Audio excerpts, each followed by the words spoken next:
अरे आपको एक शहर से दूसरे शहर जाने के लिए ट्रेन का किराया नहीं देता आपने, और वो देश छोड़कर भागना वीजा बन जाएगा आपका। आपका पासपोर्ट है? कितने लोग खड़े जिनके पास पासपोर्ट है? पासपोर्ट है? हाँ, अगर पासपोर्ट नहीं है, दलितों का तो पासपोर्ट नहीं बना तो वीजा बना के लूट के जा रहे हैं साहब। और ऊपर से कहते हो कि हमारा देश में हमने ज्यादा खा लिया। भाई आंकड़ा तो दे दो, अगर ज्यादा खाया है तो 100 जो देश लूट कर ले गए हैं उन 100 लोगों की लिस्ट निकालो और मैं बताओ कितने दलित है। कॉलेजियम सिस्टम पर आपने आघात किया। कॉलेजियम सिस्टम सही नहीं है इस देश के संविधान के लिए, देश की जनता के लिए, बहुजन समाज के लिए। तो कॉलेजियम सिस्टम पर कब आंदोलन होगा आपका निर्देश? ये कॉलेजियम सिस्टम के लिए भी आंदोलन है। हम जहाँ जहाँ आवाज उठाते कॉलेजियम सिस्टम खत्म होना चाहिए। जज का बेटा जज नहीं बनेगा, जब राजा का बेटा राजा नहीं बनेगा संविधान के बाद, तो जज का बेटा जज कैसे बन रहा है? ये बेईमानी है सरासर। देश की बाकी आवाम के साथ ये बेईमानी है। देश के अंदर केवल 4 या 8 परिवारों के धनाढ्य परिवारों के लोग जज बन रहे हैं। बाकी देश की जनता क्या पागल है कि तुम्हारे जजमेंट को मानती रहेगी? और जो काम संविधान सभा को करना चाहिए, जो काम पार्लियामेंट को करना चाहिए, सरकारों को करना चाहिए, वो सुप्रीम कोर्ट कर रहा है। इसी से पता चलता है जातिवाद। EWS पर अभी तक सुप्रीम कोर्ट नहीं बोला, और इस देश के अंदर कॉलेजियम पर सुप्रीम कोर्ट नहीं बोला। बैंक लोग खाली पड़े उस पर सुप्रीम कोर्ट नहीं बोलता।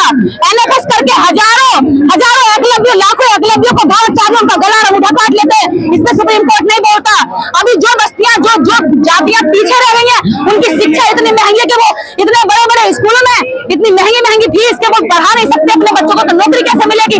इस पर सुप्रीम कोर्ट नहीं बोलता। लेकिन सुप्रीम कोर्ट किसमें बोलता है? जातिवादी सुप्रीम कोर्ट। ये सुप्रीम कोर्ट नहीं है भाई, ये मनु पालिका है, ये ब्राह्मण पालिका है, ब्राह्मणों का कब्जा है। और देश की जनता को इससे आवाज उठानी चाहिए कि ये देश तुम्हारे बाप का नहीं है। इस देश का है एक नागरिक, इस देश की खून और मिट्टी इसमें मिली हुई है हर किसी की।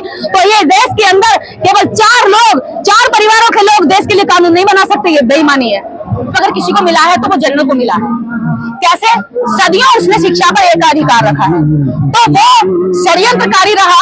कलम से उसने NFS किया, अभी NFS करता है, बैकलॉग करता है। तो वो क्या है? वो यही है कि वो कलम से मारता है। और इसको बाबा साहब डॉक्टर अम्बेडकर कलम कसाई कहते थे कि तलवार से नहीं मारते, कलम से हमारा गला कसता है। तो अगर 100% आरक्षण मिला तो इस भारत के अंदर सवर्ण क्लास को मिला, वो आज भी ले रहा, 50% उसके पास है ऑलरेडी। और रातों रात 48 घंटे के अंदर बिना चर्चा, बिना डाटा के EWS कोटा उनको दे दिया गया। तो भैया उन्हें कितना दोगुना का खा के पेट फटा जा रहा है, सरकार उनको दिए जा रही है। और जो भूखे हैं, गरीब है, शोषित है, वंचित है, उनको देने से सरकार के इनकी थाली में से छीन लो। तो ये सरकार का और कोर्ट का दोनों का गंदा फैसला है। और ये ना समझे कि जनता समझती नहीं है। ये जनता 1947 से पहले की नहीं है कि तुमने जो कहा माई बाप मान लिया। ये 1947 आजाद भारत के बाद की जनता है। ये पढ़ा लिखा युवा है। ये वो दलित नहीं है जिसकी कमर में रीढ़ नहीं हुआ करती थी। इसकी कमर में अब पूरी रीढ़ है और सीधा चलता है। सवाल करेगा आखिर मेरा हिस्सा गया कहाँ? अगर तुम्हें लगता है कि किसी ने ज्यादा खा लिया तो जातिवार जनगणना कराइए, जिसके जितनी संख्या है उसको संख्या अनुपात में दे दीजिए। काहे की बेईमानी, काहे की चीटिंगबाजी? हमारे जो आपस में मनभेद हो रहा है कि EWS से वो ज्यादा खा गए, हमारे मन की भी नफरत मिटेगी। उनको लगता है कि आरक्षण से हम ज्यादा खा गए, उनके ही मन की नफरत मिटेगी। और जातिवार जनगणना कराइए। और जिनको दर्द होता पेट में कि भैया आरक्षण मिल रहा है 75 सालों से, तो पहले ये बताइए 2000 सालों से तुमने सारा जो आरक्षण रखा उसका हिसाब किताब कब होगा? बैठो चलो कर लो हिसाब अगर करोगे तो तुम्हारा सिर के बाल से लेकर पैर के नाखून तक तुम जो है ना दलितों के कर्ज में बिंदे हुए निकलोगे और कर्ज नहीं उतार पाओगे। तो बेईमानी नहीं चलेगी और न बेईमानी होने देंगे। आप जाति जनगणना की बात कर रही हैं और वो कहते हैं कि जाति जनगणना करने से जातियों में लोग बट जाएंगे। अब कौन से इकट्ठे बताओ? कितने ऑनर किलिंग होती है? तुम करने लगे ब्राह्मण की लड़की शादी, रात को ही ना सर पूछ के मार दिया जाएगा, आंखें कहीं मिलेंगी और नाक कहीं मिलेगी और हाथ कहीं मिलेंगे। तो कहाँ है इतना मुझे बताइए ना। कौन सी जाति आपस में शादी करती है? ऑनर किलिंग को जानते हो? ऑनर किलिंग यही होती है। अगर मन मर्जी से अगर आप किसी के साथ रोटी बेटे का संबंध रखना चाहो तो समाज बहिष्कार कर देता है। समाज कुछ छूता भी नहीं है, देखता भी नहीं है, साथ में बिठाता, शादी ब्याह में बुलाना बंद कर देता है। तो कहाँ खत्म हो जाती? जाति व्यवस्था जो है आप इस पे आघात कर रही हैं, तो न करें, गलत कर रही हैं, बता रही हैं। जाति व्यवस्था कब तक सुधर पाएगा? क्या ये जब ये सुधरेगा, ये जनता सुधारेगी। और ये जब अपनी पे आती है ना तो अच्छे को ना कान पकड़ के सॉरी बोलना पड़ता है। तो ये सरकार भी सॉरी बोलेगी।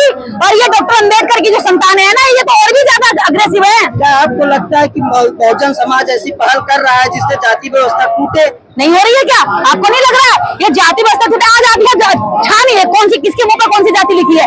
ये समस्त जातियों के लोग यहाँ पर हैं, और वो इसीलिए क्योंकि उन्हें लगता है कि डॉक्टर अम्बेडकर ने हमें आजादी में हमें भी कुछ योगदान दिया है, तो वो लोग जागरूक हो रहे हैं, वो जातिवाद नहीं मानते। देखिए जातियां जब खत्म करनी है तो जातियों को उनके आधार पर उनको हिस्से की बंटवारी हो, वो जातियों के आधार पर हो। कैसे पता करोगे आपने किसने ज्यादा खा लिया? क्योंकि जाति के आधार पर लोगों ने छीना है। जो क्रीमी लेयर आया है उसका कोई डाटा है सुप्रीम कोर्ट कोई डाटा नहीं है के पास?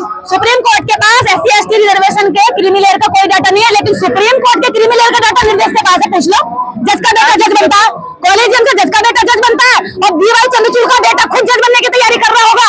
जो बाकी जज बेटे 7 जजों की पीठ ने ये फैसला सुनाया, और 7 जजों की पीठ में 6 जजेस ब्राह्मण हैं। इस देश के अंदर कहां से आ रहे हैं ये? 3% ब्राह्मण और 100% सुप्रीम कोर्ट में जुडिशरी में कब्जा, 3% ब्राह्मण और देश के कारपोरेट में कब्जा, और 3% ब्राह्मण। आपको पता है जब से ये पिछले 8 सालों में लगभग 7 लाख ब्राह्मण इस भारत को छोड़कर भाग चुके।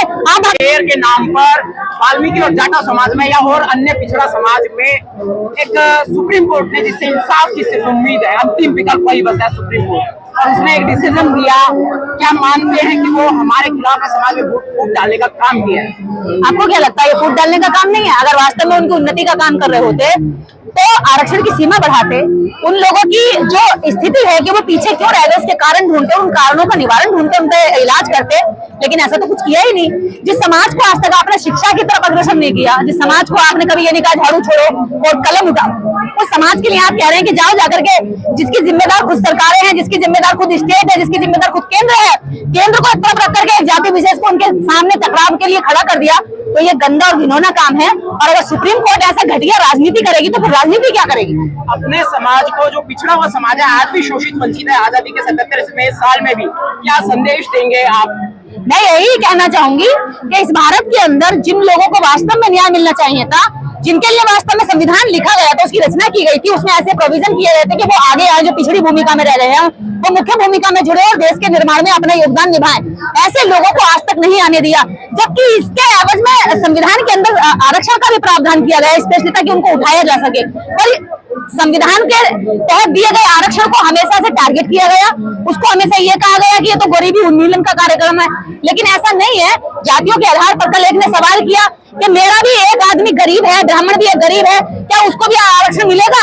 ब्राह्मण भी जो है बहुत नीच है कर्म से, तो क्या उसको भी आरक्षण मिलेगा? तो मैंने उसको यही सवाल किया, उसका यही जवाब दिया कि हाँ, क्यों नहीं मिलेगा, बिल्कुल मिलेगा। इसके बाप दादा को सदियों तक शिक्षा से दूर रखा गया हो, इसकी माँ का शुद्धिकरण करने के नाम पे, इसकी बहन का, भाभी का शुद्धिकरण के नाम पे घर में 3 लाख दलितों ने अपने घर में रखा हो, और दूसरी शर्त ये स्वास्थ्य, शिक्षा और रोजगार, इन तीनों से सदियों तक दूर रखा गया हो, और जो ग्रंथ है उनको लिखने और पढ़ने दोनों पर सजा दी गई हो, और सामाजिक व्यवस्था में इन्हें बस्तियों से दूर रहने का आदेश दिया गया हो, इन्हें सड़क पर चलने का नहीं अधिकार दिया गया हो। हाँ, ऐसे ब्राह्मण को भी हम आरक्षण की सीमा में शामिल कर सकते हैं। मैं अपनी सीट दे दूंगी, मैं कह रही हूँ, मैं अपनी औलाद की सीट देने को तैयार हूँ। अगर उसके साथ ये सब हुआ है तो उसको सदियों से गौमूत्र और मल मूत्र और सारा मूत्र और जो मल है पूरे देश की जो टट्टी है उसको उठाने का सदियों से आरक्षण मिला हो, तो उसको ये जो है इसमें शामिल किया जा सकता है। लेकिन ये कौन सी बात हो गई कि भैया जो लोग दर्द में हैं, जो लोग तकलीफ में हैं, उनकी तकलीफ को तुम मजाक समझते हो, ड्रामा कर रहे हो, ऐसे कहते हो, तो उनसे तुम उनका हक भी छीनोगे।